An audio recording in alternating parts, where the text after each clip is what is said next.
Awesome. Thanks so much, Mary. Good afternoon, everyone. My name is Kelly Slitz, and I'm a board member for CAMA Ontario, and I'm also an agriculture account manager at RBC.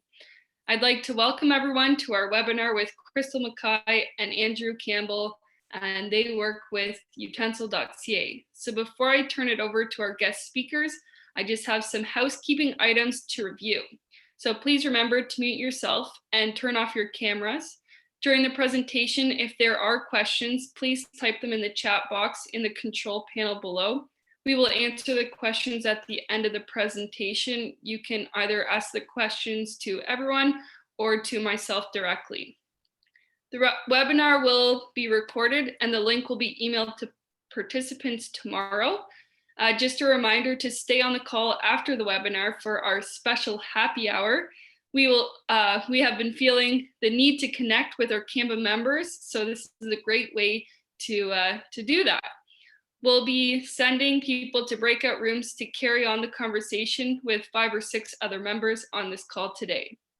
So in terms of the webinar content today, I'd like to acknowledge and thank our webinar sponsor, Climate Field View. The Ontario chapter appreciates the contributions and the support of many companies as we offer these great webinars free of charge to our members. So thank you to the Climate Field View group for all of your support. I'm now going to introduce our speakers. So Crystal Mackay and Andrew Campbell. Although I don't think either of them really need an introduction, both are very well known to CAMA and to the industry, and their latest claim to fame was their stellar performance at the virtual Best of CAMA 2020. Crystal is a seasoned communicator.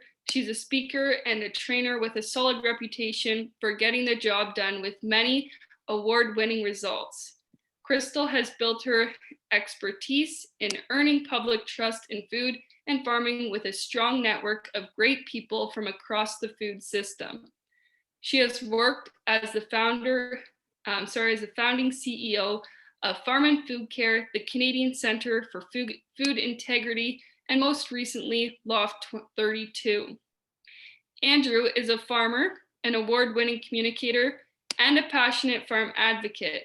He has become a familiar voice for farmers and agriculture issues in the mainstream media, conference halls, and online, pushing the positive stories that farmers have across Canada to share with their non-farming neighbors. Today, they will share their journey in how to reinvent the way we build and engage with our teams and why this is so important. They will also share some of their own learnings and how online, personal support, and investigating in people can lead to better results and a more committed team. We'll learn more about the new tool that they've created to help onboard and engage with the most important asset we have in agri-food, which is, of course, our people. Please welcome Crystal and Andrew. Good afternoon, everybody, and I can't not wave hello and wave goodbye on every webinar, even though, apparently that's not a cool thing to do. I don't care. That's what I like to do. So good afternoon, coming to you from the Loft office in Guelph, and I see Andrew over in his farm office. He sometimes shows off and does calls from the cab, the tractor office, but I think today he's a little more stable. Excellent. So I'm going to start the presentation off and we're going to tag team back and forth. So thank you so much to everybody for joining in with us today. And for those of you who know us, we're really committed to this industry and what we think the most important asset is. We're known to not take ourselves too seriously, but to take our work seriously. And as I like to say, you can't say asset without saying ask. So expect some inappropriate things maybe along the way. We just make it up. Starting with, it's been a year. It's been a year. And you could say that many different ways. Symbolism of 2020 can be best said with toilet paper. Now I picked this one because, it's grading, but it's also silver, and there's some silver linings to 2020 in this past year too. So we're going to come back to that later. So today we're going to talk about people, and our industry invests millions of dollars in steel and research and innovation and technology, and maybe not enough time and energy in people. So we're going to talk about people, which starts with you. And everything we talk about today has principles that'll apply to you as a human being first. And then you can take that to work, your work teams, your colleagues, and your clients. And we're going to share some info about some of our new tools that can help you with equipping your people. So let's start with, this is an interactive webinar. It's not a talking head webinar because that's not the way we roll. And I want to check in with my CAMA friends and say, how are you doing on a scale of 1 to 10? And recognizing depending on the day or the minute, this can change, but how are you feeling? How are you doing? Type in the chat box and share with us. From 1 is, you know what, I'm feeling really crappy, or 10, you're feeling super awesome. So just do a reply to everyone in the chat box, and let's see what you've oh, we're doing a poll question. I was going to do a chat, and Mary made it a poll because she's smarter than I am and I forgot. Yes, please answer the poll question on a scale of 1 to 10, with 1 being crappy and 10 being awesome. How are you feeling? There we go. The results are coming in. Very exciting. And like I said, depending on the day, these things can vary, but it's a good place to start to see how everybody's doing. Got a good range here from 5 to 8.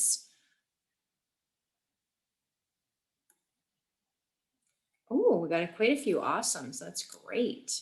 And feel free to type in the chat if you like about why you feel awesome or why you're not feeling so awesome. If you want to share, you don't have to, but if you have a reason for feeling awesome or not, you know, feel free to chat it up as if we're in live. We are live. That's the thing we need to acknowledge. We are live. We're just not in the same room together. All right, let's share those results.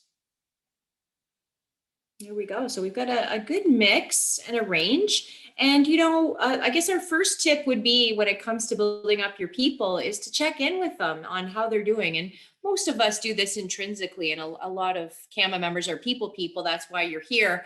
But to just remember, and to maybe remind some of your colleagues that aren't necessarily as in tune with this kind of thing, to say, just check in with people as human beings, whether you're having a client call or one of your own colleagues.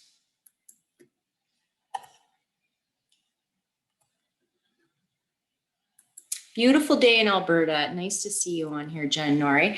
So now I want to ask you to reflect for a minute. And I know it's a loaded question given the title, but still, take a second and just think about, what do you love most about your work? What are you grateful for? What gets you out of bed in the morning? And chat it up. Share in the chat box things that you love. When and now I bet you didn't expect to hear this, but a quote from the Dalai Lama in an interview with Barbara Walters, which if you haven't seen it, I encourage you to. It's on, you can watch it on YouTube. Now, full disclosure, I did not see the Oprah interview with Meghan and Harry this week, but I hold this interview with the Dalai Lama up as the best interview I've ever seen in my life. And she interviews the Dalai Lama about the secret to happiness. And he laughs. He's quite funny, which I love. He's got a real good sense of humor. And he's like, I don't really know the secrets, but I know a few elements. And the first element is gratitude.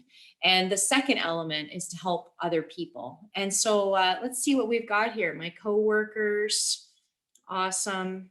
Working with farmers and helping them succeed on their farm operations. Thank you, Kaylee. Great. Keep them coming.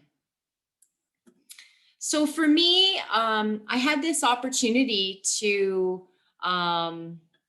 give a talk to some fourth year Aggies, some agriculture students at Guelph last week. And they asked me this question about, what am I most proud of? Because I was sharing my career path of all the projects or organizations I've been part of and helped create in some cases. What am I most proud of? And it was a hard question, but it was an easy answer. And this is just my Hall of Fame, my highlight reel. There's so many of you, and some of you are on this webinar with us today, that it's absolutely my network of amazing people that I'm so proud to call family, friends, and colleagues across this country. And you're going to see more of Andrew later, but I just had to show you that's his tractor office that he shares. And of course, we're really missing being in person. And look at us all, no masks and hugging and having a social time. So So today we wanted to spend some time thinking about you and how you're doing and the fact that we can't be together in person, but we are together live. So let's keep that spirit going. So let's think a little bit about the impacts of this past year on us as human beings and then how that affects us at work. And I think it's really important to differentiate that this is, I don't want to use the word unprecedented because there's certain words in the pandemic bingo card like pivot and unprecedented that I'm trying to avoid. But realistically, we do need to acknowledge that working through a pandemic does not just equal working from home. Yes, it's handy. I can throw in a load of laundry and then run and jump onto this call with all of you. But that's not what the point is. The point is it's not just working from home. There is a global pandemic happening, and that impacts different people, different ways. And depending on the day, remember that 1 to 10 on the crappy to awesome scale. Depending on the day, you'll be feeling awesome one day, and then the next day you're like, wow, I'm really bummed out and missing my people, or whatever you're feeling sad about or overwhelmed about. And it's important that we think about that as human beings first.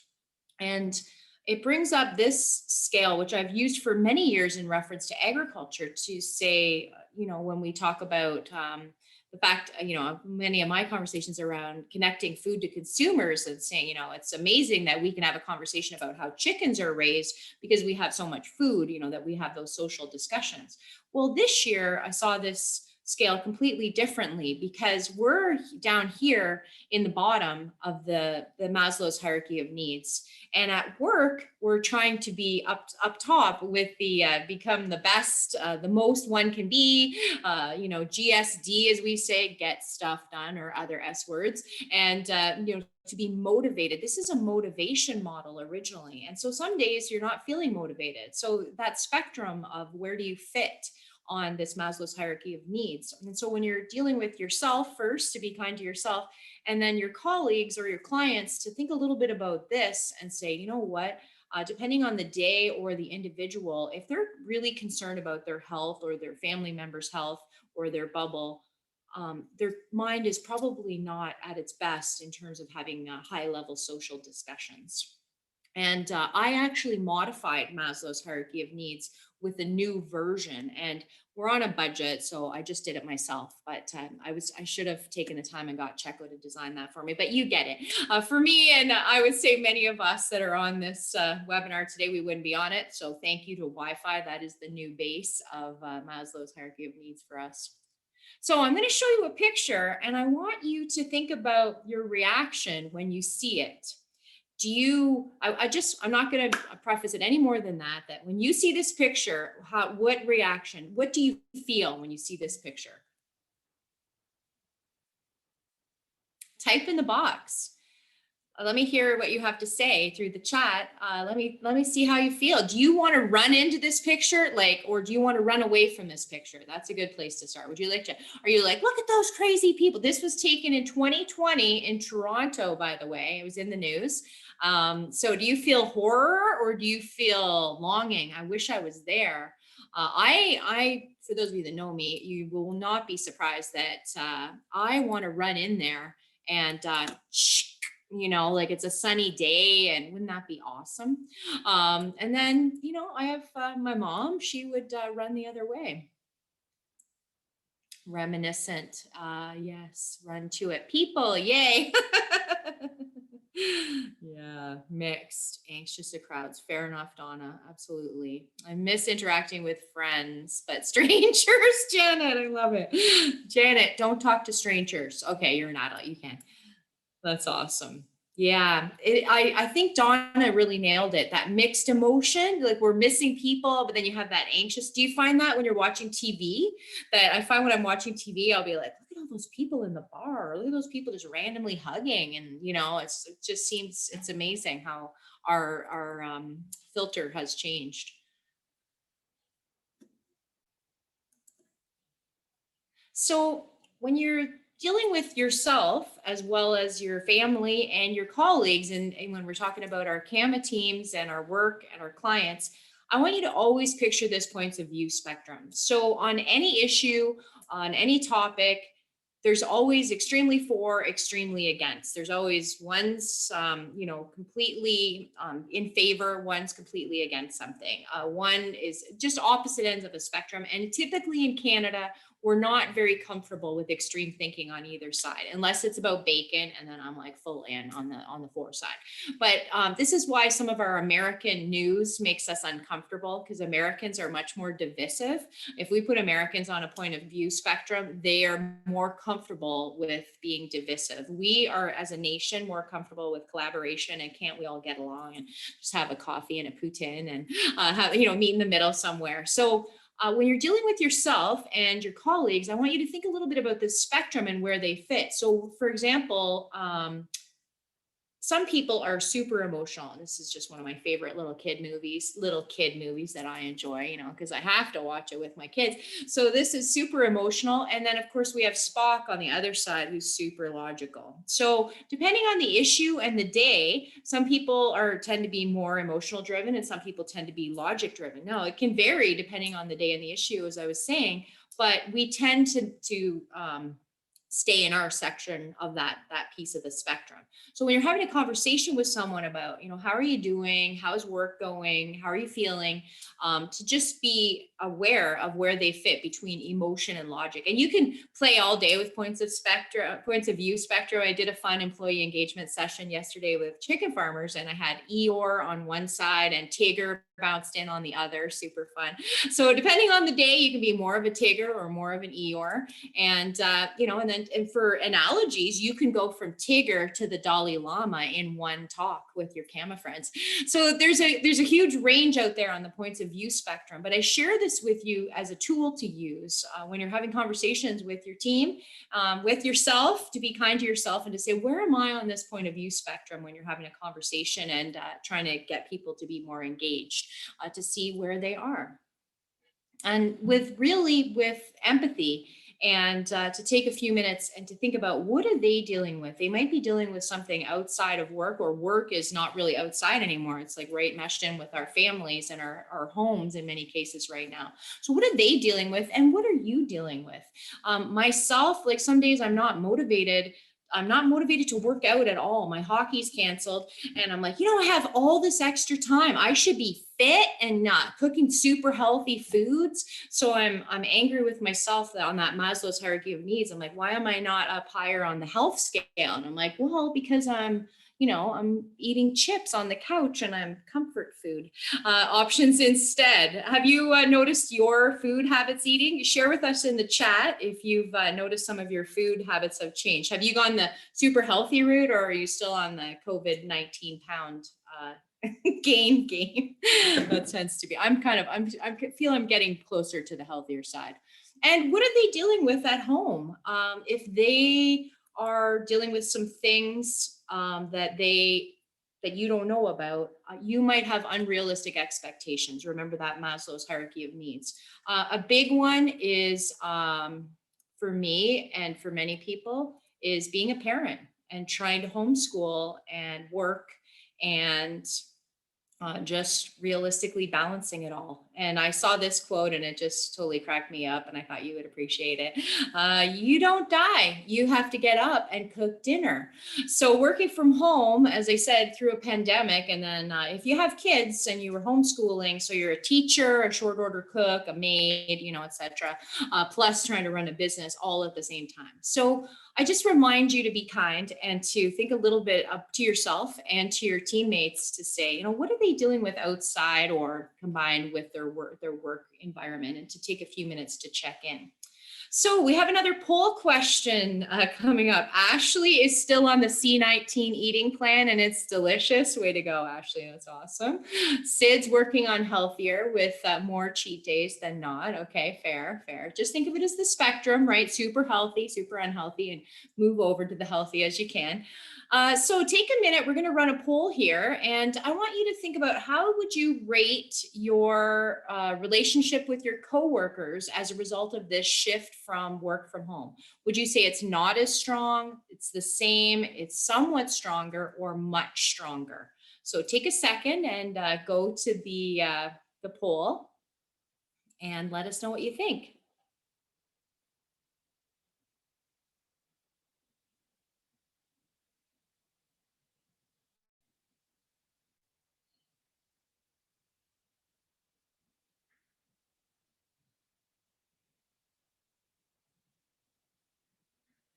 All right, the votes are just flying in here, and our rep from CCA, I'm going to guess it might be Amy, but I'm not sure, is saying chips, chips, and more chips on the eating plan. That's awesome. A whole new and Sarah intuitive eating approach. Okay, that sounds good. All right, let's see what we've got here. All right, we have 34. So a third say your relationship with coworkers is not as strong, about 21% saying same, and 45% saying somewhat stronger, and nobody saying much stronger. Okay, so this is really important to note that we're seeing definitely a trend to not as strong. So this means this is a point, a critical control point, I guess I would say, that it takes effort to connect with people because it's not the same. You're not bumping into each other in an office. Now, some of you have always had remote locations, so it's not news for you, but it is different. So, and you don't have those regular meetings in person or conferences to come together. So I want you to see this as this is not a positive light on how we feel about our working relationships with our coworkers. So a call to action from today will definitely be, what can you do to strengthen your relationships with your coworkers? And remember that treating them as human beings and having a connection with them as human beings first. I chaired a meeting with the Roundtable for Sustainable Beef a week or so ago with the marketing committee. And it was a 90-minute meeting, and we had some strategic questions we needed to get through and some work to do, of course. But we spent the first 30 minutes doing a roundtable of introductions and people sharing what was important to them personally around in their home office space, a little bit of them. And, my task-oriented part of myself was like, okay, let's hurry up and get through. But we had some new people on the committee, and so the rest of us that we haven't got to see each other. And sometimes as leaders, you just need to give yourself permission to make that a priority. So there was actually a study launched just a week or so ago in the US surveying 2,000 Americans. So, and their results were very different than what you are sharing. And I felt closer to what my CAMA friends shared, that working relationships would be not as strong. In the US, now it's Canva, it's not an Ipsos study, but still 2,000 is a good sample size of Americans. 76% said their relationships with coworkers were stronger, which I found shockingly high. And 50% said remote work had improved their productivity. That one I believe, because you're not driving and you don't have the interruptions. And this was interesting. 75% found newfound confidence in their role within a team, and maybe roles became more defined as you don't have that regular interaction. So I mentioned it when I talked about that committee meeting where we took 30 minutes of a 90-minute meeting to check in with everybody and to get a little bit of intro and to connect with them as human beings. And in leadership training, if you've taken some in the past, they always talk about task versus maintenance. And for those of you that know me, I'm not good with versus, I'm an and person. So more than ever, I would emphasize the need to spend some time on maintenance with your people and yourself. So task-oriented, and people in agriculture tend to be task-oriented. And I fall in this category. I'm a blend, I would say, but I definitely fall in the task-oriented to be like, I got to-do lists, and nothing makes me happier if I could do one more thing, like literally on the way to Tim Hortons, if I can go to the bank machine, get an oil change, pick up a few things and mail a letter all on the one trip. I'm like, woo, that's like a day for me. I'm very task oriented, and many people in agriculture and your clients specifically are on the task oriented side right now. And you saw those numbers on the not being as connected. We need to spend some time on maintenance, and there's another call to action for you. So moving into agriculture specifically, and the agri-food system, if you haven't read it, I really encourage you to look at this RBC report edited or put out by John Stackhouse, the Senior VP of RBC. And I know we have some RBC team members with us today, but I reference this report all the time. It's really powerful, forward-looking in terms of a skills revolution and what do we need. And the summary of it, which I find really powerful, says to be successful, we need the next generation to be problem solvers, communicators, and collaborators. And the people on this call, the people in the CAMA network would be classified as advisors. He has different types, or the report has different types of jobs within the agri-food system. And CAMA members would be classified as experts in the advisor category. And you see the shortage of people and the demand for we need more people in our sector in a great way. We're growing, pun intended. So if we are going to attract a lot of new people and then plus build up the people we already have, what do we need?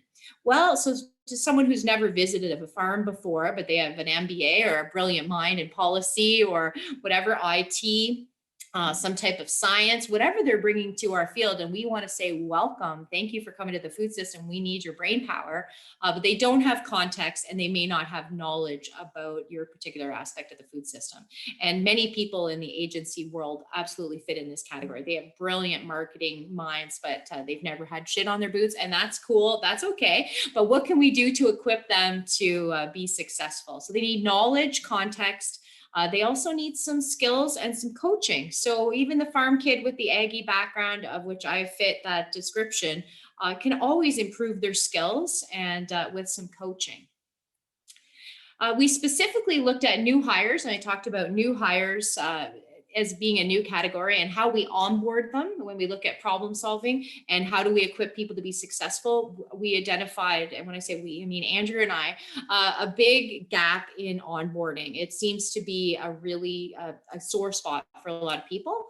And then as you saw from those engagement numbers, more than ever, there's a need to engage the people we already have on our team and to train them up to the next level to keep them. And with that, I'm going to turn it over to my esteemed colleague, Andrew. First of all, can you hear me, Crystal? I have switched to the phone because it keeps kicking me off. Yes, I can hear you loud and clear. Oh, perfect. Oh, perfect. Now, I did change my background just for you because I know you love when I sit in the tractor cab and take Zoom calls. It does seem to be a highlight of most when I do that. Yeah. Right here, nothing like some spring corn here in Ontario. No, we're not actually doing that, but I thought that would be interesting. So really, where I think a lot of this came from for Crystal and I, which, like all good ideas, come from a hospitality suite, don't they? At least that's the way we kind of assume them. Now, usually, a hospitality suite works really well. Until the next morning, and then you think, wow, that maybe the idea wasn't quite as solid as we thought it was. But this case was quite a bit different because, the last time that we all got to get together was not very far from me in London. We got to get together for the best of CAMA, and through that hospitality suite, I think Crystal and I were kind of sitting down, both in an element where we were used to going to speak to different places. We were used to doing different projects with people and looking for what was that kind of next thing that we should be doing. And in the world of certainly, speaking in workshops and all that kind of thing, the natural thing to do was definitely to write a book. And the problem was that for us, we kind of said, yeah, we could write a book. Do we each write a book? Do we write a book together? How do you do that? But at the end of the day, we also decided that, wait a minute, we don't even want to write a book was the problem. It might have been one of those things that you should do, but we didn't necessarily want to do that because we were looking back and thinking about what kind of questions or what kind of problems were we actually trying to solve? What actually needed to be created? What did we want to do, both individually, but a project together, doing something because that will, with Crystal and I, that doesn't fit our bill. So instead, what we decided we'd do is we needed to get together and come up with ideas in terms of what was missing. As Crystal mentioned before, about we've got a lot of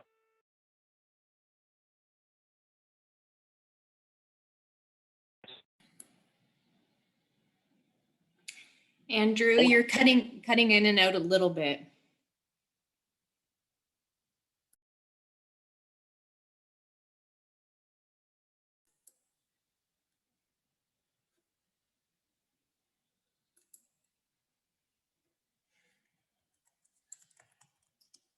There he is. No. I can't hear you, Andrew. How Can about anybody now? else? Oh, Apparently, there he even my is. cell There he network is. just went Okay, out there you go. because it just hung up on me. Can you hear me That's that, so funny. with I that? can. Yeah, go. Okay. See, I just got to keep switching headsets. Then we'll be fine. Back and forth. So anyway, so where we were at was basically what do we come up with? And the idea was to come up with kind of the foundation that we call utensil. And the whole concept of this was how can we scale up people's interest, participation, involvement with some of these training things. And that was really what our goal was. We did go through a pile of other names. In case you're curious, I actually opened the list for the first time in several months, and we had 15 pages of different names to come up with. Ended up with settling on utensil because we wanted to create this tool that people within the industry could use. So where do we start from with all of these types of things? Certainly, in our mind, obviously one of those key demographics is the people who are new to agriculture and agri-food. There's a large group of them already. It's actually amazing when you start talking to people who are already in the industry and maybe came from outside, within 5 or 10 or 15 years ago and stuck because it was that great industry that we all recognize, and they certainly did too. So you've got those new people, but then obviously, as I mentioned too, you've got those people who, for me as a dairy farmer, I don't know the first thing of what, Heman's Berry Farm does on the other side of London. So I don't know horticulture. I know Heman's don't know anything about dairy. How can we, if people are going to work in multiple sectors or cross from one to the other, where are they going to get, some of at least the basics for doing that? So I think one of the things that we ended up wanting to do was kind of create this scale in terms of, make sure you're comfortable with where you want to be. So the first thing we decided was on the guide.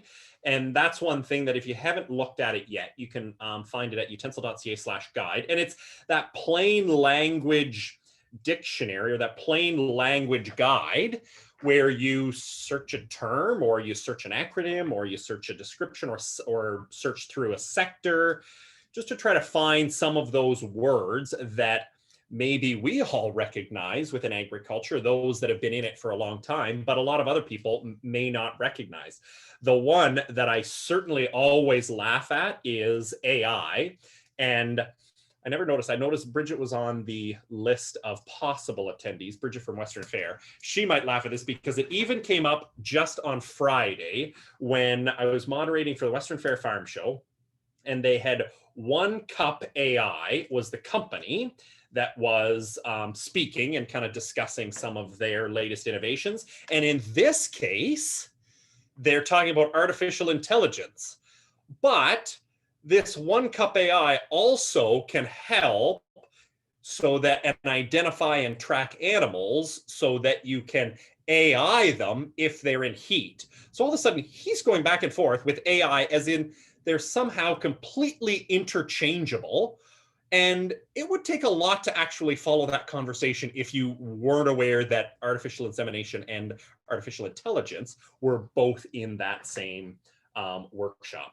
So it is one of those things that when you type it in, it can line up some of those acronyms. And we all know your sector has it just as much as mine in dairy does, where you start rhyming off acronyms as if it's a whole nother language and no one else knows what you're talking about.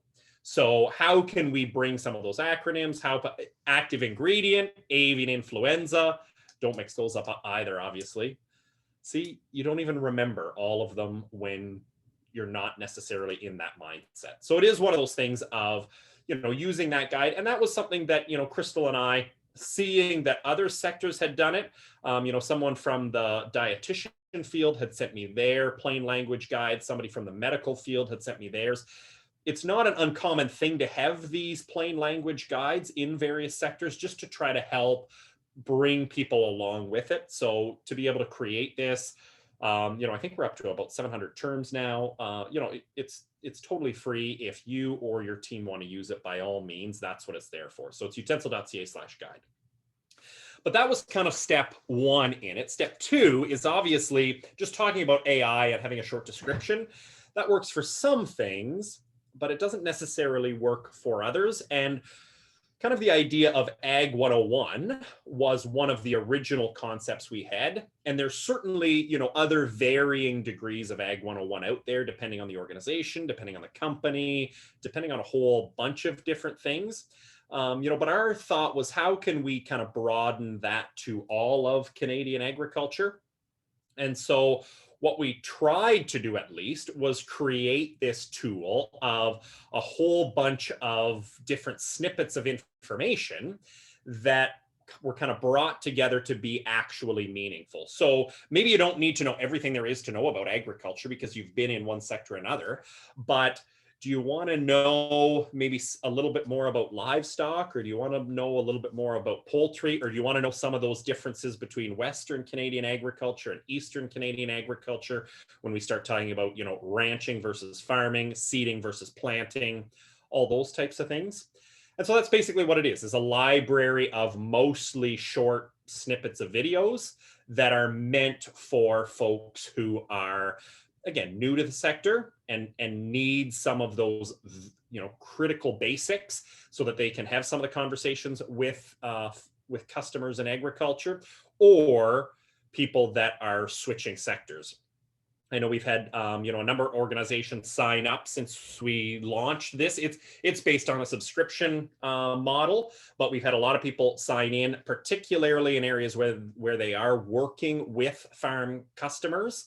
And, one of the comments we got back was simply that, they were in a customer service role, and the library of videos, easily kind of surpassed what they had learned over a 4-year period. So just a couple of hours, they could kind of figure out when people were talking about steers and heifers and cows, and, what a combine did and how it worked, and what, even what field corn and sweet corn is and the differences between them, just things like that to bring in that context. So that's really the whole idea with it, is trying to help people get that better understanding so they are more comfortable and they are more willing to kind of, come to the table and be engaged and be interested and not want to sit back and say, oh, I'm not sure what they're talking about, or not ask the question because they don't want to ask a stupid question. They don't want to be too shy, all of those types of things. So that's basically what, that concept was. Do you want to take it from here, Crystal? Sure. I'll take it from here. Can you hear me? I can. Excellent. All right. Thanks, Andrew. So the 101 piece is unique in that it's the content and the context. The rest of the utensil resources are more, I would call, in the training and skills development line of things. So the first 3 courses I'll just share briefly with you that we have. They're all similar in terms of their structure. They're short courses, so they're online and on demand whenever you need them. The first one I started with is Grow Your Brand, which is about a 1-hour program. You do a self-evaluation first, a video, a guide, you do a post-evaluation, and you get a certificate of completion. And the point of this training program is why is branding important? And I don't have to tell anybody in CAMA about this, but you'd be surprised, outside of our circles, a lot of people don't recognize that. And it starts with your personal brand, which I particularly think for our younger people coming into our sector could use some self-awareness. We all can use some self-awareness, but specifically thinking about new employees and onboarding and how they represent themselves first, and then your organization or groups they're affiliated with, where they went to school, who they work for, who they volunteer with. Are they in 4-H? Do they go to this university? Their affiliations, what sector are they in? Are they a beef farmer? Do they grow raspberries? What are their sectors and affiliation? And then how they represent the whole food system, which is, always my passion, is every time you have a conversation with someone outside of agriculture or food, you're really repping the whole system.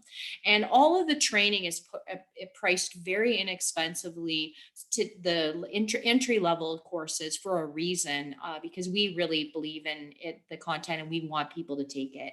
So I put a golf shirt up here because the courses are priced around $99 for a reason, because if you would give somebody a golf shirt with your logo on it and maybe a hat, never mind hand them your company truck with your logo on it, you should definitely invest that amount of money in them in being a better brand ambassador. And again, from a problem solving point of view, a tool people can use for onboarding new hires. The second one is an intro to media training. Again, about 1 hour. You cannot become a media rock star with 1 hour of media training, but you absolutely can get started and get more comfortable with what to do the next time the media calls.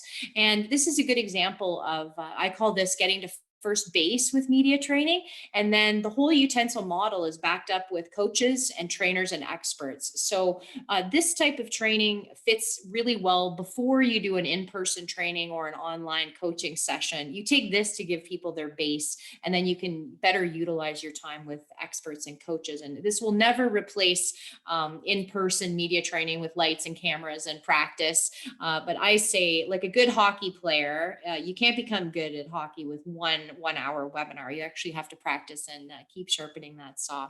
So this is the intro to media training. And of course, media training is available all over the place, but the utensil courses are specifically designed for people who work in agriculture and food.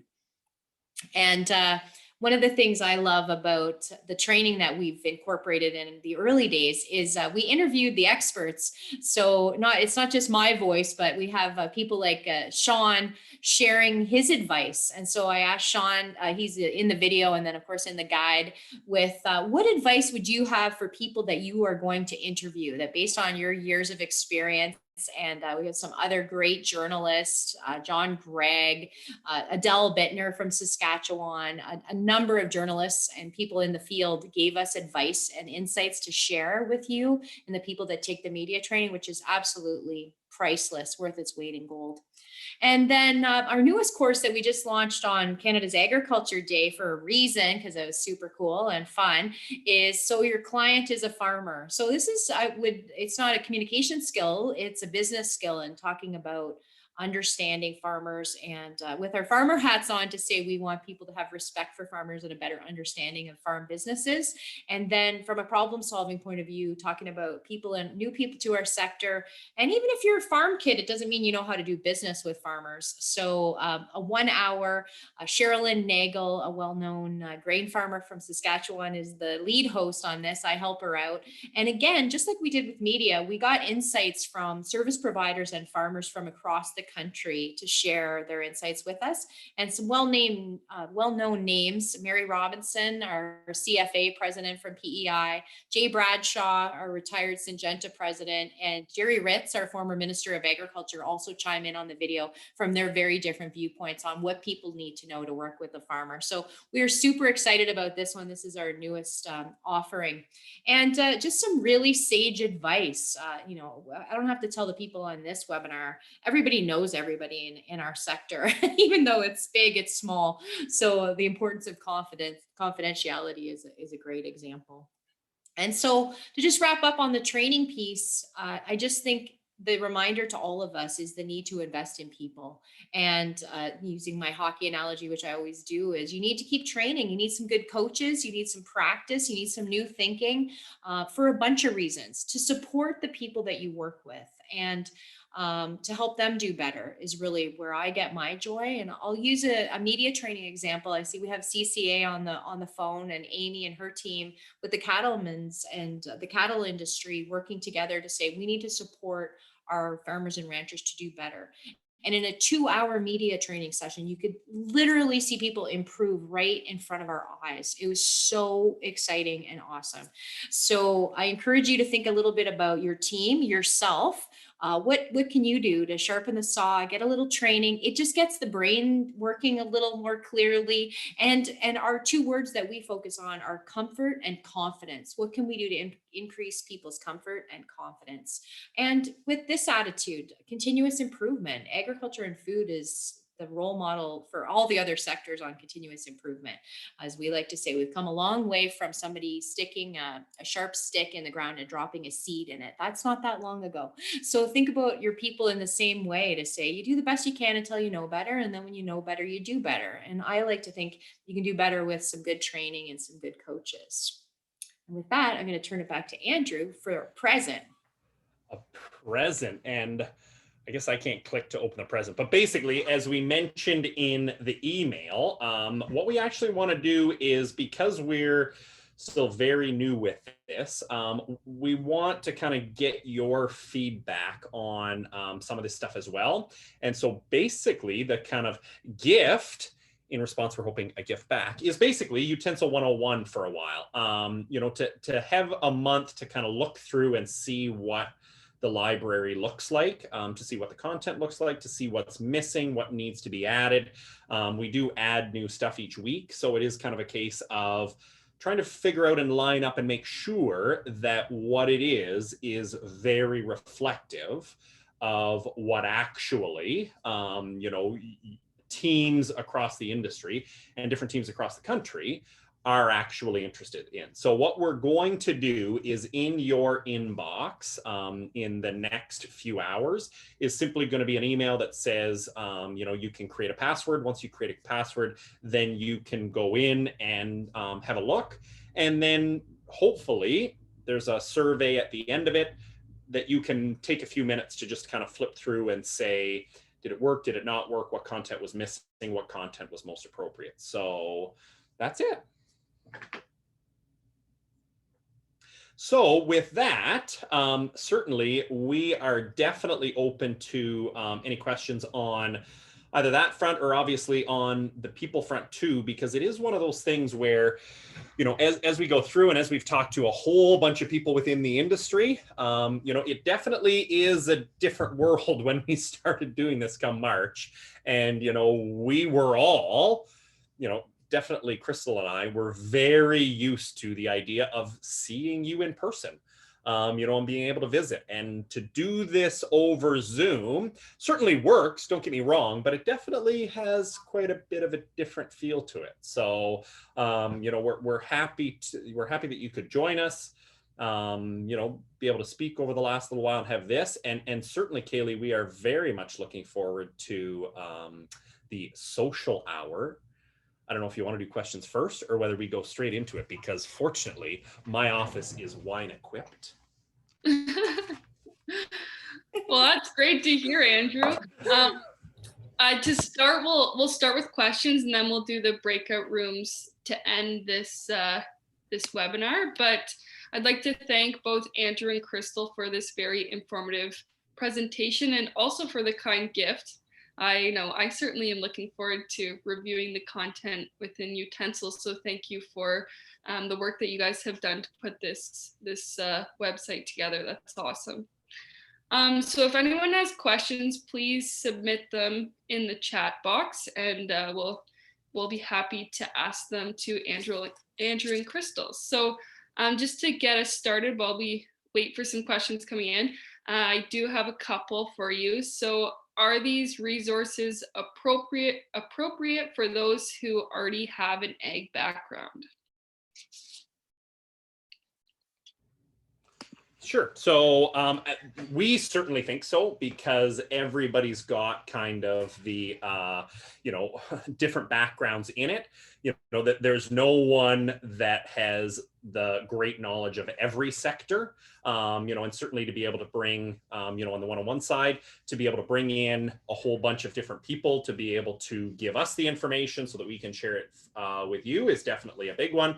And then on the training side, it really, I think that's where it really shines, because it's very dependent. Everybody's got a different background, everybody's got different experiences with it, that, you know, certainly, you know, we think that it's whatever you're most comfortable with and whatever you want to, you know, improve your skills on, you know, that definitely fits in there. Yeah, absolutely. I know for myself, I grew up on a dairy farm, but that doesn't mean I know everything about the chicken industry, right? So I think it's absolutely applicable to all people working in ag.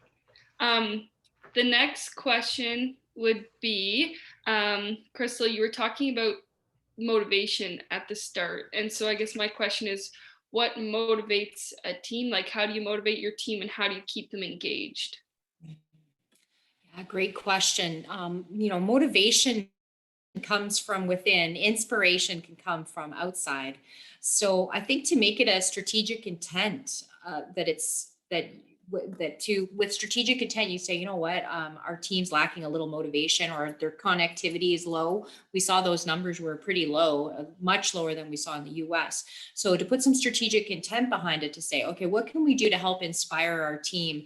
Because they need to self-motivate. You can't motivate somebody else. So what can we do to build in some social, build in some connectivity, build in something fun, make them feel appreciated, help them get engaged. And, and we built some of our tools with that in mind to say, if a company invests in you, to say, we appreciate that you're a really valuable brand ambassador for us, for example, and we're going to invest in this course and then give you a new golf shirt after it, or, to just to invest in your people. And this is something that it starts often at the top, or, with a team lead, to say, you can't just say your people are important. You have to walk the walk. Yeah, for sure. Thank you for that explanation. I guess my next question would be, what motivates the two of you? And I guess specifically with Utensil, what's the motivation there?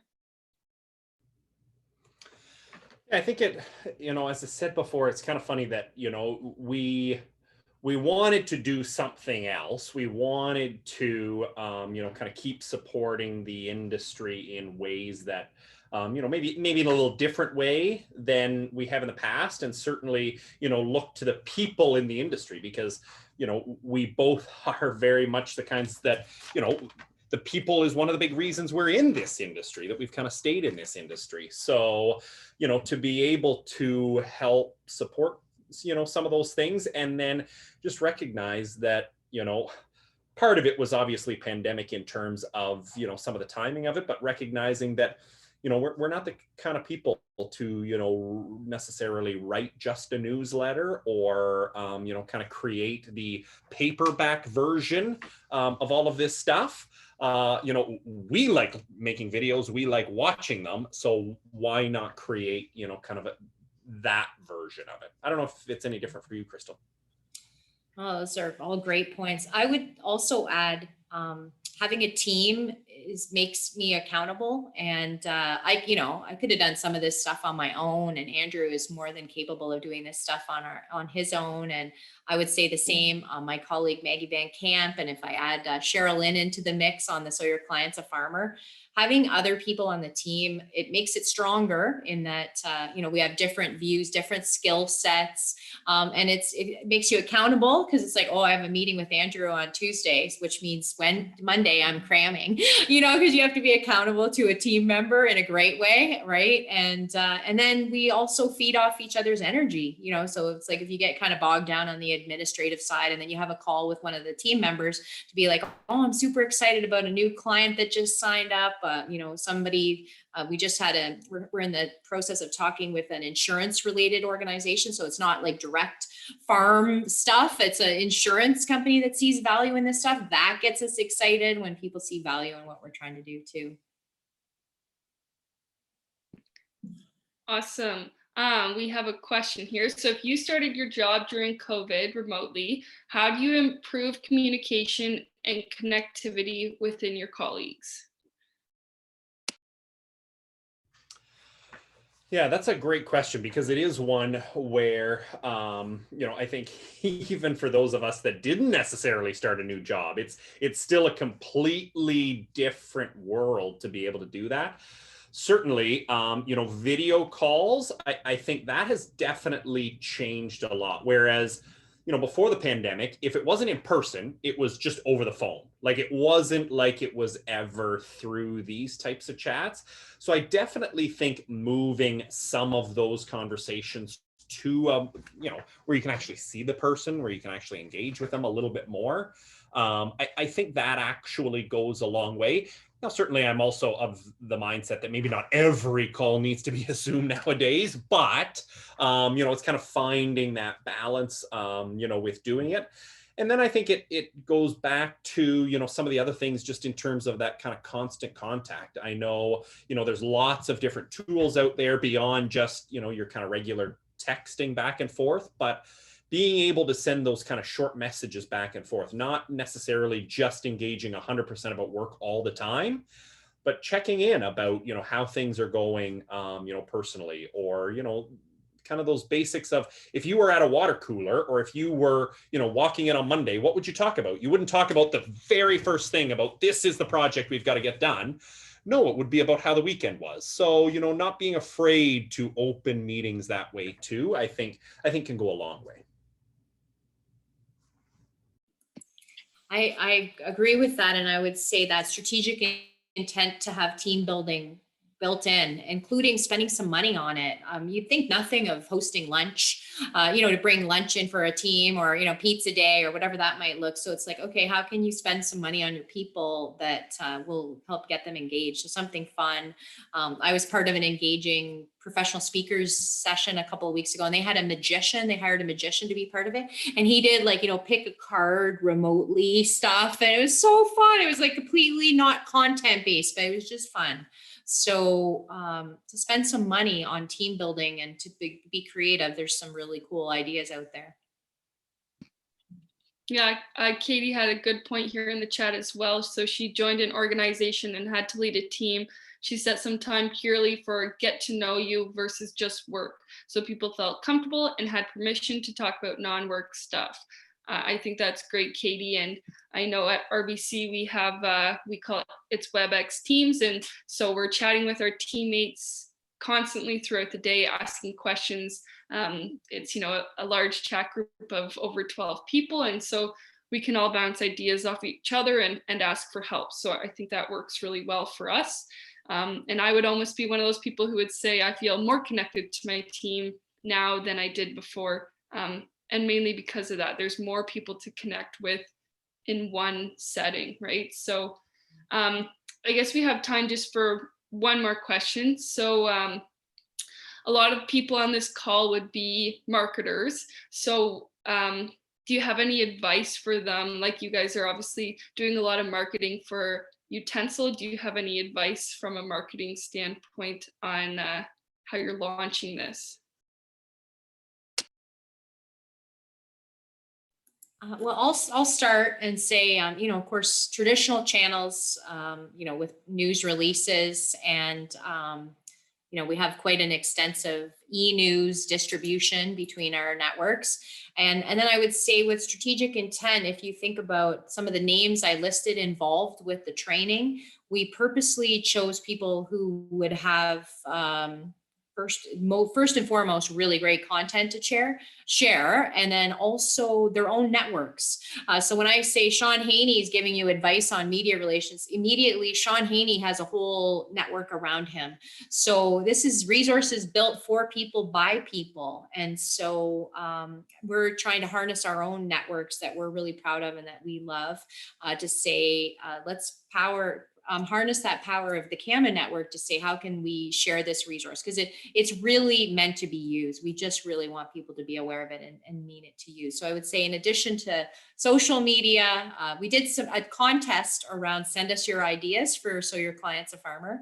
And I think, that contests always help, of course, enter to win, but people were so giving because they see value. Farmers and service providers see that other people need help. And so they were really giving with their advice and their frustrations, I might add, about what's not going well. So we're working on that too.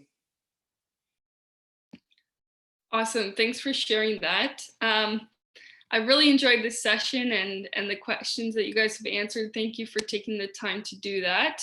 I'm now going to turn it over to Ben Lanthier. He's our CAMA Ontario chapter president, and he's going to wrap it up before we head into the breakout sessions. Thanks a lot, Kaylee. Great job. And thank you, Crystal and Andrew, for your time today.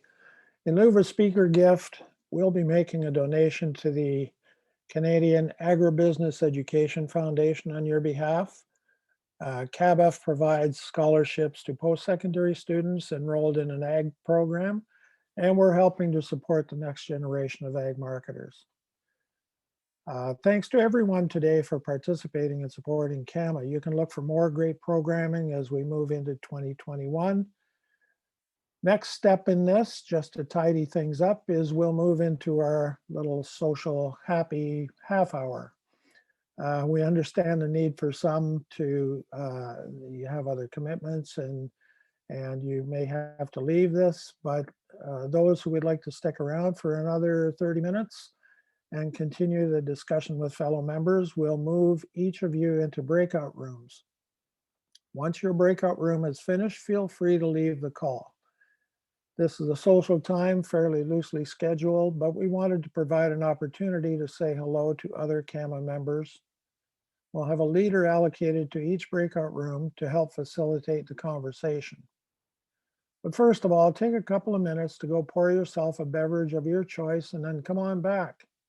You'll be in a breakout room when you come back.